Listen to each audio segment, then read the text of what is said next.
Ladies and gentlemen, welcome to another episode of League Chat with the Stat. Thank you for joining me once again this week on a State of Origin special edition episode this week. You know, it's the man Stat, and yes, for those that will be actually watching this video, you can see this beautiful moustache on my face and the glorious handlebars that come with it.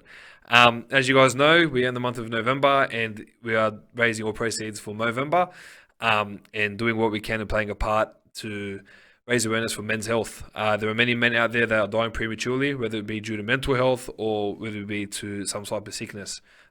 So I can look ridiculous for a month and try to raise some awareness. The link will be in the video description as well, and it will also be available to you guys.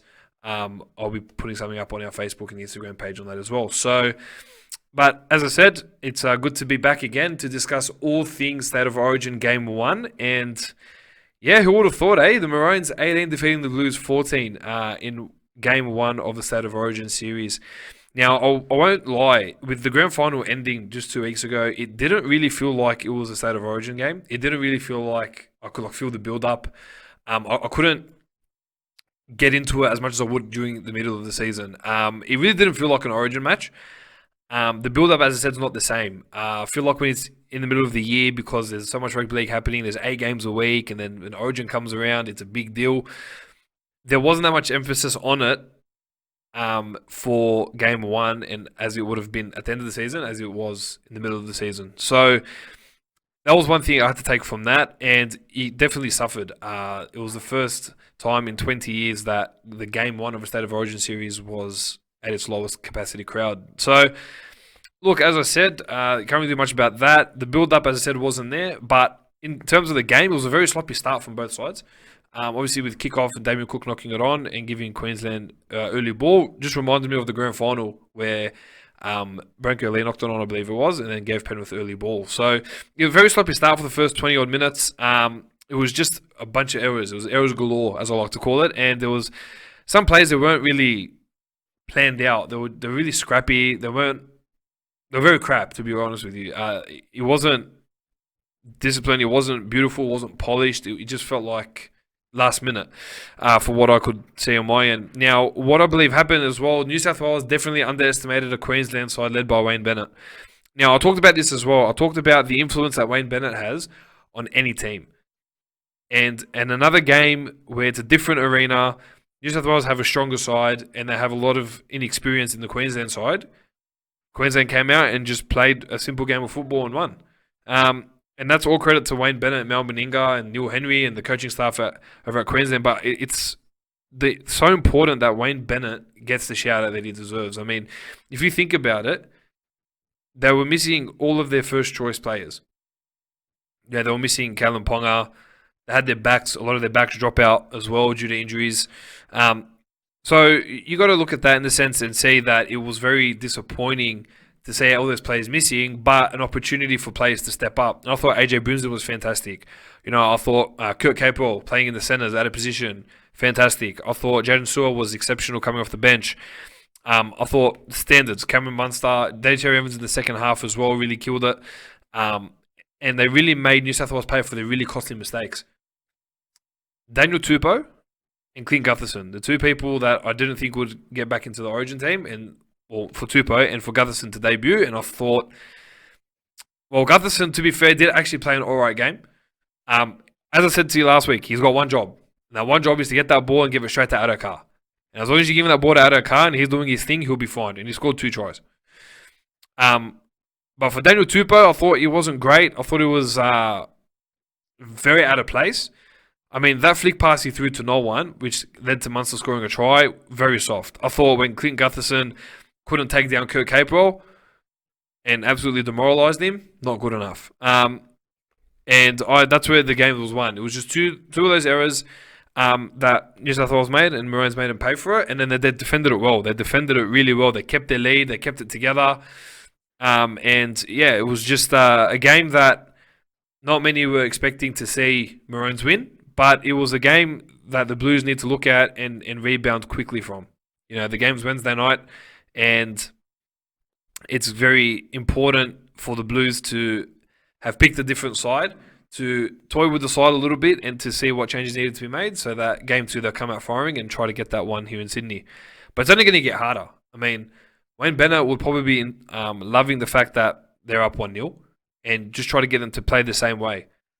But as I said, I'm sure he wouldn't want to go to a decider and he'd want to make sure they win at 3-0 and then take the trophy back to Queensland and just have a big party there. So a lot riding on that. And but the Maroons are very comfortable. They're in a good position. The Blues are in a bit of panic mode at the moment, trying to figure out the best halves, the forward pack, and with the injuries, which we'll get to a bit later as well. So, but look, you've got to give the credit where credit's due. Maroons came out to play some football, and they came out in the second half really dominating possession and really made the Blues play for their mistakes. So, but look, congrats to the Maroons. They take that one 18-14 with game 2 Wednesday night. It would just be interesting to see how that goes, and we'll discuss the ins and outs of that game.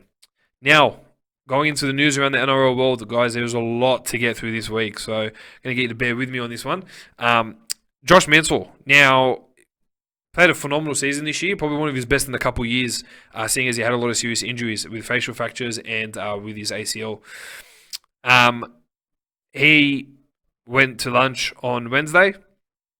In that lunch, he spoke to the coach and the manager, Ivan Cleary, and the manager there, and they basically said to him that with them re-signing Charlie Staines, he will be the man that they need to drop to New South Wales Cup and make way for. Now, very unfair for someone like Josh Mansell, who only 3 weeks ago came out and said that he'd love to spend the rest of his career at Penrith. It wasn't meant to be, and it's not meant to be at all. And just when a player shows a bit of loyalty, the club fails him. And it's very sad to see, because loyalty is dead in rugby league, but it's dead on both ends, from player to club and club to player. So now Josh Mansell will be looking at his options. I do know he wants to stay in Sydney. I know that the Bulldogs, Eagles and Tigers are looking into that to see where he would be able to fit in best. So I believe that Penrith will give him the release should he need to get first grade somewhere else. And yeah, look, all the best to Josh Mansell. I thought he had a phenomenal season. I thought he could have backed it up again, but wasn't meant to be. And he's now looking for a new club. Now, the Bulldogs have tabled a 2-year, $800,000 offer to Matt Burton from 2022 onwards.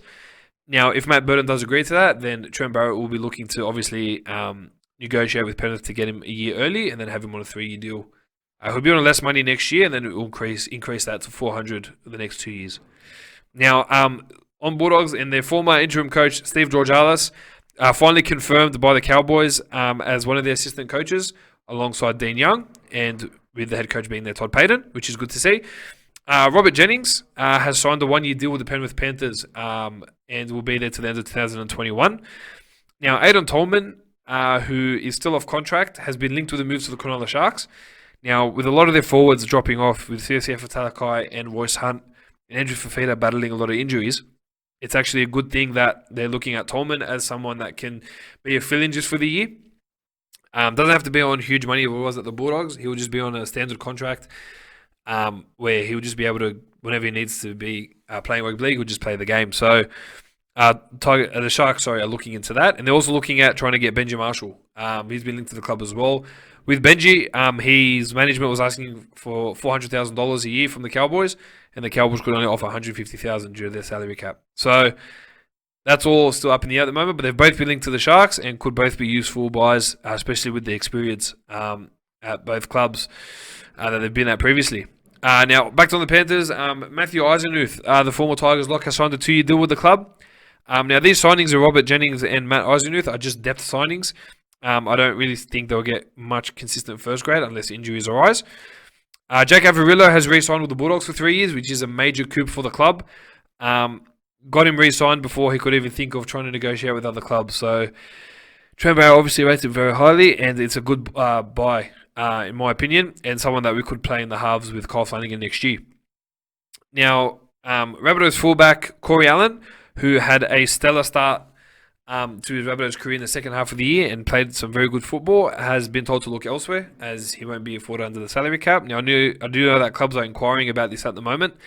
And with that being said, he's a good player, decent talent, to be quite honest. And I think it's tough that Rabbitohs letting him go, but with the salary cap and having Johnston take a pay cut, he's actually on a decent salary, Corey Allen. was signed over there by Anthony Seibold on $350,000 a year. So Rabbitohs could look to be shedding that to use that money elsewhere. Now, on the Rabbitohs, James Roberts has been released from his final year of his contract, having to do with a lot of personal issues and a lot of things that he's going on that's happening with him at the moment in his personal life. So just all our best wishes to James Roberts, and we'll obviously love to see him back in the rugby league circle very soon. The West Tigers have tabled a 2-year deal to Michael Maguire to extend his coaching tenure. Now, I know he signed a 3-year, $2.5 million deal in his original contract, but now they're looking to extend him for another 2 years. And the reason for that is because he'll be able to have a lot more money to spend when they get rid of Josh Reynolds and Russell Packer, which will be able to then attract a few more good signings on decent coin and then try to get them contending for a top 8 spot and stop finishing them in 9th, which is good to see. Now, Dylan Walker has been charged with assault for assaulting 2 men at a restaurant in Manly, so he'll be facing court on the 18th of November. Manly will stick by him for the interim to see what's going on, and then we'll see what happens after that. So really, until what happens to the 18th of November, there isn't much that can be said, but it's unfortunate that Dylan Walker's had another slip-up in what's been a very distracting year for him. So, Adam Kieran. Now, with Adam Kieran, he has been linked to the Sydney Roosters on a 2-year deal, which is looking to be finalised. Who will give them good cover for Lachlan Lamb and Drew Hutchinson and Sam Walker over there at the Roosters. So, a decent signing for the Roosters. One that they heavily benefit from, and he's been playing well in the centres for Warriors, so will be an interesting signing. Excuse me. So, George Jennings, the Parramatta winger who was on loan to the Warriors this year, has signed a 2-year deal with the Melbourne Storm, and they have also re-signed Brenko Lee and Cooper Johns on 1-year contracts, which is good to see. So the Storm are just trying to keep the majority of the squad together. Obviously, winning the premiership this year, they'll want to try to keep their depth together and as well as their starters just for another year at least. The Sydney Roosters have extended the contracts of Jake Friend, Brett and Josh Morris for another season, and also the contract of Drew Hutchinson as well for another year, which is easily over 600 games of experience being re-signed there for the Roosters, and these boys will go around for another year in what's been solid years for Brett and Josh Morris and a decent year for Jake Friend, who's capped it off with the Origin debut last Wednesday.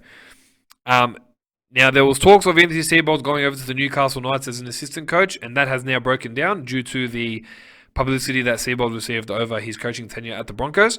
So that deal is looking dead in the rubber, and the Knights aren't looking to risk their reputation to have Anthony Seibold in the side.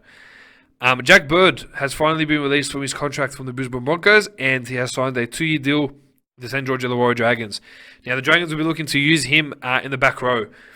They see him as more of a centre back rower, so I think it's good for him to put on a bit more size, especially coming back-to-back ACLs. It's very tough to slot him back at fullback where he was playing before. So I think it'd be a decent signing for the Dragons in the sense that he'd be able to cover the back row as well, and he could be the starting lock if Jack DeBellin gets put in jail for that court case that he's currently going through at the moment. John Cartwright and Terry Madison, as I said, they've officially been named Broncos assistants, and they will be assisting Kevin Walters for seasons 2021 and beyond. Now, Parramatta continually trying to make some interesting signings to fill up the top 30. They've signed Michael Oldfield from the Canberra Raiders on a 1-year deal. They've signed Nathaniel Roach on a player development contract for season 2021. They've signed Keegan Hipgrave for a year with a second year in the club's favour. From those signings, I like Michael Oldfield. I thought when he's coming for Canberra, he's done a decent job.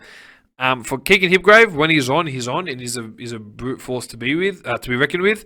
And I think it's a bit tough for Titans to let him go. Obviously, understanding they've got Fasil Malawi and Fafita and SESE there. Plus, with Ray Stone having come through, Sam Stone having come through the ranks there, as well as Kevin Proctor, there's a lot of depth there at the moment. So, Hipgrave's taking the deal with the Eels. And Nathaniel Roach, who's battled a lot of injuries in the last few years, with his back especially, I can definitely see this being a decent signing for Para.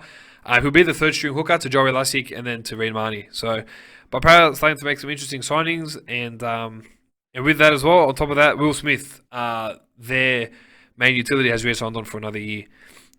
Josh Maguire. Now, there was talk of the Dragons getting Josh Maguire, Anthony Griffin being a big fan of him and Maguire being a big fan of Griffin.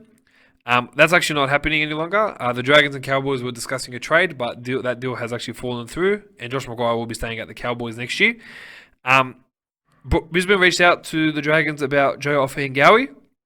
With that being said, what's happened is that with Joe Ofahengaue, he was pretty much out there and being put on the chopping block, which is unfortunate for him. He had just on the new 3-year deal, but he was very bad this year. When Dragons got the idea, they tried to have the discussion with the Broncos, and Broncos didn't really reply to their messages. So that looks to be off the table as well, and the Dragons will continue searching for more players, for more depth. And the last bit of news is the Bulldogs. They had Blake Green signed for 2021. Now, what's happened is that they have decided to release him and for him to stay at Newcastle. The reason for that is because Blake Green is looking to take up a contract for coaching in 2022, so he wants to be in the Knights system for another year to see how their processes work. And with the Bulldogs signing Kyle Flanagan, they thought it was appropriate that they could let Blake Green stay at Newcastle, which is just easier for them. So that's all the wrap up in the news around the NRL world. Now it's time to go through State of Origin Game 2 Wednesday night. Now for fullback for the Blues, you got James Tedesco. On the wings, Daniel Tupou and Josh Addo-Carr. The centres, Clint Gutherson and Jack Wyden, both do need to step up in this game. The halves, Cody Walker will come back into jersey number 6 with Cleary being the halfback once again. A bit of a change in the front row with Daniel Saifiti and Payne Haas coming in at starting prop and Damien Cook on the bench. Damien Cook starting 9. And with the back row looking a little different, Angus Crichton will get his first start in the Origin arena. Now, what's happened, obviously, is that Boyd Cordner has been rested for the rest of the series due to his repeated amount of concussions. So Angus Crichton will get the jersey 11. Tyson Frizzell will be the second row as well, and Jake Jabojevic will lock up the scrum there. Now, this will be the first time that James Tedesco will be captaining the side, and the time that Nathan Cleary will be the vice-captain. And it's the 20th captain that New South Wales have used in their history. Now, on the bench, just a lot of big boppers on the bench here. We've got Dale Finucane, Junior Paulo, who was starting last week, is now on the bench. Nathan Brown will be making his debut, and Isaiah Yeo also making his debut for the Blues, which is a solid bench there, all full of big boys and big boppers who will come on and make a decent impact. So for the Blues here, obviously, as you know, Crichton is out. So Crichton is in, my apologies, with Cordner being out, and as well Cameron Murray being out the rest of the series with that hamstring issue, which is why Nathan Brown has been selected to debut. Now for Queensland, a couple of changes here as well. Fullback Valentine Holmes. So AJ Brimson is actually out with a Liz Frank foot injury and will be out for the rest of the series. So Valentine Holmes will be starting fullback. On the wings, you've got Xavier Coates and Philip Sammy, who have been kept on. In the centres, you've got Kurt Capewell and Dane Gagai. Kurt Capewell hasn't really trained much in the lead up to Origin, so he could be a potential out, just as a FYI. The halves are Munster and Cherry Evans. The front row, Dunamis Lui will get his debut jersey for the Mighty Maroons. And will lock up against with his teammate Josh Papali, and Jake Friend will be the hooker there. The back row will have Felice Kafusi. Jaden Sewer, who came off the bench last week, will be starting this week in place of Cohen Hess.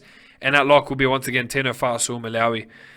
For the bench, you got Ben Hunt, Lindsay Collins, Jai Arrow, and Moriaki Fotuaika, who another guy who I've been giving raps to all year will be making his debut, which will be exciting to see.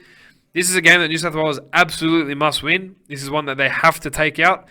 And I genuinely think that with the crowd being more favouring New South Wales, I do see them coming home and performing a lot better. I still think that the not being able to have Ryan Pappenhausen on the bench is a big loss, considering that he is injured. And it'll be interesting to see how they'll use these guys in their utility-based, I guess. So that'll be the team changes for Game 2 of the Blues against the Maroons, for New South Wales against Queensland. We're looking forward to see the results of that one. Guys, thank you so much for joining me this week. As I said, we're going to be checking up the link for you to donate and support the cause of Movember and raising awareness for men's health. And as you know, we're on every podcasting stream as well, so obviously get behind that, get downloading, get listening. If you have any questions, you want to send through anything, leaguechatwiththestat@gmail.com is a place to be, to send all your information through. As you know, if you want to send through stuff on Instagram, Facebook, YouTube, please, more than happy to receive anything from you guys. and then being able to obviously bring you the content that you guys love each and every week. Thank you guys so much. Enjoy Origin 2. Go the Mighty Blues. And we'll see you guys next week. Have a good night. Take care.